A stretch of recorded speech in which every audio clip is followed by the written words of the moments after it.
What is good, OD fam? We are back with some more Division 2 content, and in today's video, it's all about PVE.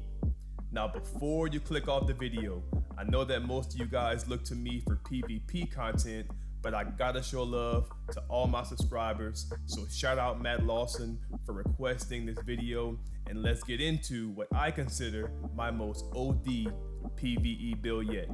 But as always, if you are enjoying the content and want to stay up to date with all things Division, then don't forget to hit that like button and subscribe, and let's get it. Now, before I even start, I'm sure this build already exists somewhere on YouTube just like most, but I just want to reassure you guys that the builds and the ideas that I post here on this channel are 100% authentic to me and my personal playstyle, and by no means should be considered the only way to enjoy the game. With that being said, and in all honesty, I would not consider myself entirely qualified in the area of showcasing fully optimized PvE builds, as I don't spend too much time testing or experimenting for PvE content, so any feedback, critiques, or further assessment would be greatly appreciated. The request was to give my personal perspective on what I would run for legendary or even heroic content like control points, and staying true to my usual stance that glass cannon is the best option for solo heroic content. I've never really tried or considered legendary. Striker's battle gear and memento is the main combination that comes to my mind when considering legendary or heroic content, as the tanky nature and slow movement of most NPCs will make it very easy to maximize all the benefits of both pieces. But since I've already done a very similar video in the past, the fact that the request was on the NinjaBike build, and that even for PvE content I'm usually running solo, I figured we go a different route, and that brings me to the HeartBreaker gear set. Now, I'm sure we've all seen the various PvP variations of HeartBreaker, as even I have posted a video for it very recently, but this one will be solely focused on PvE and with legendary content in mind. I'm going to showcase two different variations, with the first one being very easy to utilize while also being very effective, and the second one being my true variation, which will require a little more skill and situational awareness. Variation 1 starts with the technician specialization that comes with the passive talent Amped, which grants 1 extra skill tier, and this pairs perfectly with our NinjaBike backpack that comes with all 3 core attributes, along with its talent Resourceful, which is key to unlocking multiple gear set and brand set bonuses. We have 3 pieces from the HeartBreaker gear set, which grants us 15% AR and LMG damage, 15% weapon handling, and also unlocks the talent Heartstopper, which will not only allow us to do big damage, but also gain bonus armor when shooting pulse targets. And for our final 2 gear pieces, we have Picaro's holster, which always fits nicely with NinjaBike due to the extra skill tier, not to mention the extra 15% weapon damage. And we have our mask from the Fenris brand set, which grants another 10% AR damage. Moving on to our weapons, and I'm only going to showcase the main weapon because it's kinda the only one that matters, so you guys can run whatever secondary you would like.